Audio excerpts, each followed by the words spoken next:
Pittsburghu i Pensilvanisë po përgatitet të presë udhëheqësit e 20 fuqive kryesore botërore më 24 shtator. Ky qytet ka përballuar një numër shtuish ekonomike në historinë e tij. Në rrjedhën e viteve i është dashur të braktisë statusin si qendër e industrisë metalurgjike dhe të përqafojë të ardhmen. Siç mësojmë nga reportazhi në vazhdim, 30 vjet pas perëndimit të industrisë metalurgjike, duket se Pittsburghu ka gjetur identitetin e ri për veten. Denis Verovski mishron historinë e Pittsburghut. Ai rrjedh nga një familje metalurge. Edhe vet ai pat punuar në Furnalt në rini. Në vitin 85 më pushuan nga puna, fillova këtu si student në radiologji. Kur perëndoi epoka e industrisë metalurgjike, Verovski rifilloi studimet dhe u bë teknik radiolog.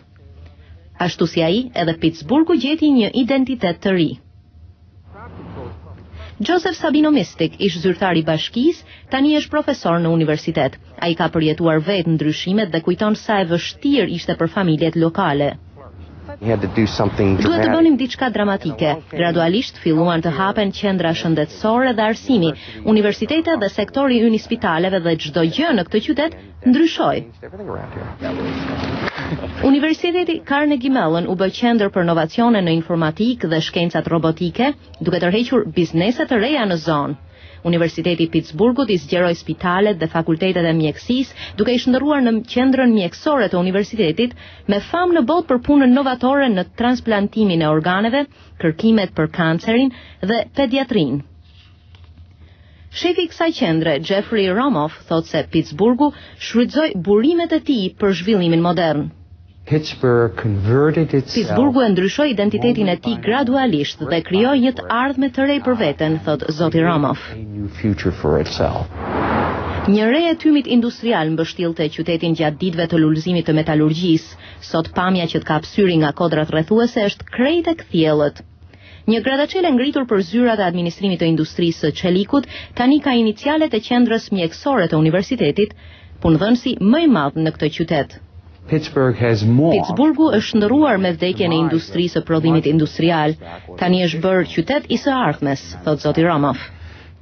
Dan Onorato është zyrtari më i lartë i komunës. Është një histori e ngjashme me histori të qyteteve të tjera në këtë vend. Ajo përkon me zhvillimet që po përjetojnë qytetet të tjera që i kemi përjetuar 20 apo 30 vjet të shkuara në këtë qytet. Ai thotë se presidenti Obama zgjodhi Pittsburghun për të organizuar takimin e G20-s, pasi është shembull i një ekonomie të diversifikuar dhe model për të tjerë.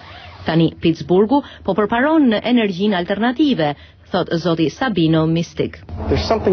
Ka diçka madhështore në faktin që kemi arritur këtu nga pika ku nisëm. Pra që ishim në një skëterr të hapur, siç e ka thënë një shkrimtar, dhe nga ajo lindi ky realitet, thot zoti Mistic. All of this has come from that. It's mind-boggling. Udhëheqësit botror do të kenë shansin të shohin ku e ka burimin krenaria banorëve të Pittsburghut me hapjen e takimit të grupit të 20-shës.